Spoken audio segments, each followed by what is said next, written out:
Assalamualaikum warahmatullahi wabarakatuh. Kami berenam dari kelompok 1 akan memberi sekilas penjelasan mengenai Quran Surah Ar-Rum ayat 41 hingga 42. Ini saya akan menjelaskan tentang surat Ar-Rum ayat 41. Kandungan surat Ar-Rum ayat 41 ini diterangkan bahwa telah terjadi al-fasad di daratan dan lautan. Al-fasad adalah segala bentuk pelanggaran atas sistem atau hukum yang dibuat Allah yang diterjemahkan dengan perusakan. Ar-Rum ayat 41. Bismillahirrahmanirrahim. Yarji'una alahum amilu uljibara liyunzikahum unnasa aidi kasabat bima wa'al bahri fi wal fasadu zahara. Artinya, telah nampak kerusakan di darat dan di laut disebabkan karena perbuatan tangan manusia, supaya Allah merasakan kepada mereka sebagian dari akibat perbuatan mereka, agar mereka kembali ke jalan yang benar. Tafsir Jalalain. Al-bahri fi'ul fasadu zahara. Telah tampak kerusakan di darat disebabkan terhentinya hujan dan menepinya tumbuhan-tumbuhan. Wal bahri, dan di laut. Maksudnya di negeri-negeri yang banyak sungainya menjadi kering. Unnasa aidi kasabat bima, disebabkan perbuatan tangan manusia berupa perbuatan-perbuatan maksiat. Liyunzikahum supaya Allah merasakan kepada mereka. Dapat dibaca liunzikahum dan linuzikahum. Kalau linuzikahum artinya supaya kami merasakan kepada mereka. Milu'ul zibad, sebagian dari akibat perbuatan mereka, sebagian hukumannya. Yarji'una alahum, agar mereka kembali, supaya mereka bertobat dari perbuatan-perbuatan maksiat. Terima kasih. Dalam tafsir Ibnu Katsir, Ibnu Abbas dan Ikrimah berkata bahwa arti al-baru dalam ayat ini merupakan hamparan padang pasir yang luas, sedangkan arti al-bahru yang sedang kita bahas adalah kota-kota dan kampung-kampung. Dan dalam suatu riwayat, Ibnu Abbas dan Ikrimah berpendapat bahwa al-bahru merupakan kampung-kampung atau kota-kota yang letaknya berada di pinggir pantai. Sedangkan menurut ulama lainnya, al-bahru merupakan daratan yang biasa kita kenal. Sedangkan bahru merupakan genangan air atau yang bisa kita kenal dengan laut. Zaid dan Rafi berkata, Da'arul fasadu, yang artinya adalah telah nampak kerusakan, di mana hujan telah berhenti mengguyuri daratan dan dengan ditandai dengan adanya musim panceklik dari lautan, yang juga mengenai binatang-binatang yang ada di dalamnya. Untuk itu, tercantum dalam hadis yang diriwayatkan oleh Abu Daud yang berisi, satu hukuman had yang didirikan di bumi lebih disukai oleh penghuninya daripada 40 hari hujan yang diberikan oleh Tuhannya. Sebabnya ialah jika hudud ditegakkan, maka manusia dan para mayoritasnya akan menjauhi perbuatan-perbuatan maksiat. Hal ini yang menyebabkan kita mendapatkan lebih banyak berkah dari Tuhan Yang Maha Esa. Untuk itu, jika Isa bin Maryam turun pada akhir zaman nanti, maka ia akan tetap berseteguh pada hukum yang suci ini. Sebelum ia membunuh babi, menghancurkan salib, menghapuskan upeti, maka dia tidak akan menerima apapun kecuali agama Islam dan pedang. Tafsir Kemenak. Dalam ayat ini diterangkan bahwa telah terjadi al-fasad di daratan dan lautan. Al-fasad adalah segala bentuk pelanggaran atas sistem atau hukum yang dibuat Allah dan diterjemahkan dengan perusakan. Perusakan itu bisa berupa pencemaran alam sehingga tidak bisa layak lagi dialami, atau bahkan penghancuran alam sehingga tidak bisa lagi dimanfaatkan. Di daratan contohnya hancurnya flora dan fauna, di lautan contohnya rusaknya biota laut. Juga termasuk al-fasad adalah perampokan, pembunuhan, pemberontakan, dan sebagainya.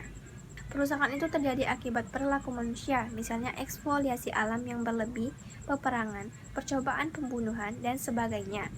Perilaku itu tidak mungkin dilakukan oleh orang yang beriman dengan keimanan yang sesungguhnya, karena ia tahu bahwa semua perbuatannya akan dipertanggungjawabkan nanti di depan Allah Subhanahu wa Ta'ala.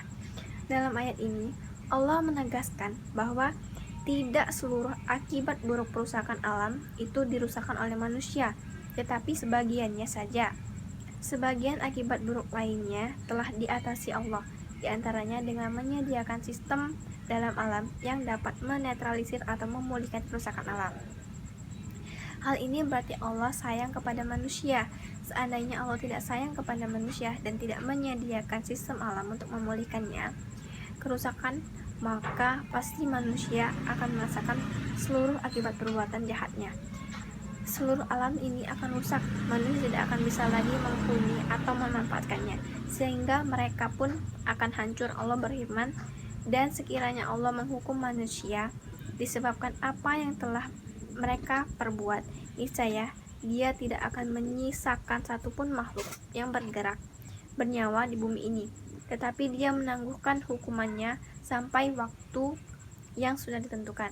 Nanti apabila ajal mereka tiba, maka Allah Maha melihat keadaan hamba-hambanya. Quran Surat Al-Fatir, surat ke-35. Dengan penimpaan kepada mereka sebagian akibat kerusakan alam yang mereka lakukan, Allah berharap manusia akan sadar. Mereka tidak lagi merusak alam tetapi memeliharanya. Mereka tidak lagi melanggar ekosistem yang dibuat Allah tetapi mematuhinya. Mereka juga tidak lagi mengingkari dan menyekutukan Allah tetapi mengimaninya. Memang kemusyrikan itu suatu perbuatan dosa yang luar biasa besarnya dan hebat dampaknya sehingga sulit sekali dipertanggungjawabkan oleh pelakunya. Bahkan sulit dipanggul oleh alam, sebagaimana dinyatakan firman-Nya, hampir saja langit pecah dan bumi terbelah dan gunung-gunung runtuh karena ucapan itu. Quran Surah Maryam ayat 90. Seluruh langit dan bumi adalah satu sistem yang bersatu di bawah perintah Allah, sebagaimana disebutkan dalam Al-Quran bahwa semua yang ada dalam sistem ini diberikan untuk kepentingan hidup manusia yang dilanjutkan dengan suatu peringatan spiritual untuk tidak menyekutukannya dengan yang lain. Sebagai khalifah, manusia harusnya mengikuti dan mematuhi hukum Allah, termasuk tidak melakukan kerusakan terhadap sumber daya alam yang ada. Mereka juga harus bertanggung jawab terhadap keberlanjutan kehidupan bumi ini. Bumi ditundukkan Allah untuk manusia, akan tetapi beralih-alih untuk bersyukur, manusia malah merusak kehidupan bumi ini, merusak keseimbangan ekosistem alam bumi ini. Contohnya kebakaran hutan, tanah longsor, dan kebanjiran. Dengan ditunjuknya manusia sebagai khalifah, di samping memperoleh hak untuk menggunakan apa yang ada di bumi, mereka juga harus memikul tanggung jawab yang berat. Dari sini terlihat pandangan Islam bahwa bumi diperuntukkan untuk manusia. Nabi Muhammad SAW bersabda, "Bumi diciptakan untukku sebagai tempat bersuci dan tempat masjid." Riwayat Abu Daud dan Ibnu Majah dari Abu Hurairah. Kesucian dari bumi sehingga merupakan tempat yang baik untuk memuja Tuhan, baik dalam upacara formal maupun kehidupan sehari-hari. Tafsir Quraisy Shihab telah terlihat kebakaran, kekeringan, kerusakan, ketertenggelaman yang disebabkan oleh kejahatan dan dosa-dosa yang diperbuat manusia. Allah menghendaki untuk menghukum manusia di dunia atas perbuatan dosa-dosa agar mereka bertobat dari kemaksiatan. A'udzubillahiminasyaitonirrajim. Bismillahirrahmanirrahim. Qul siru fil ardi fanzuru kaifa kana akibatul ladzina min qablu kana aktsaruhum musyrikin. Artinya, katakanlah, adakanlah perjalanan di muka bumi dan perhatikanlah bagaimana keadaan orang-orang yang terdahulu. Kebanyakan dari mereka adalah orang-orang yang mempersekutukan Allah. Quran Surah Ar-Rum ayat 42, menurut tafsir Jalain, katakanlah kepada orang-orang kafir Mekah, adakanlah perjalanan di muka bumi dan perhatikanlah bagaimana kesudahan orang-orang yang dahulu. Kebanyakan dari mereka itu adalah orang-orang yang mempersekutukan Allah, yaitu mereka yang dibinasakan disebabkan kemusyrikan mereka. Rumah-rumah dan tempat-tempat mereka kini kosong, tak ada penghuni lagi karena penghuninya telah binasa. Menurut tafsir Ibnu Katsir, dan Allah Ta'ala berfirman, katakanlah, adakanlah perjalanan di muka bumi dan perhatikanlah bagaimana kesudahan orang-orang dahulu, yaitu sebelum kalian. Kebanyakan dari mereka adalah orang-orang yang mempersekutukan Allah, yaitu perhatikanlah apa yang menimpa mereka akibat mendustakan para rasul dan mengkufuri berbagai nikmat. Tafsir Kemenak, dalam ayat ini Allah meminta Nabi Muhammad menyampaikan kepada kaum musyrikin Mekah untuk melakukan perjalanan kemanapun di bumi ini. guna menyaksikan bagaimana kehancuran yang dialami umat-umat yang ingkar pada masa lampau. Mereka itu hanya tinggal puing-puing atau nama-nama tanpa bekas.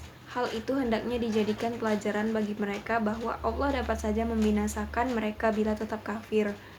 Perintah itu juga berlaku terhadap siapapun setelah mereka sampai akhir zaman.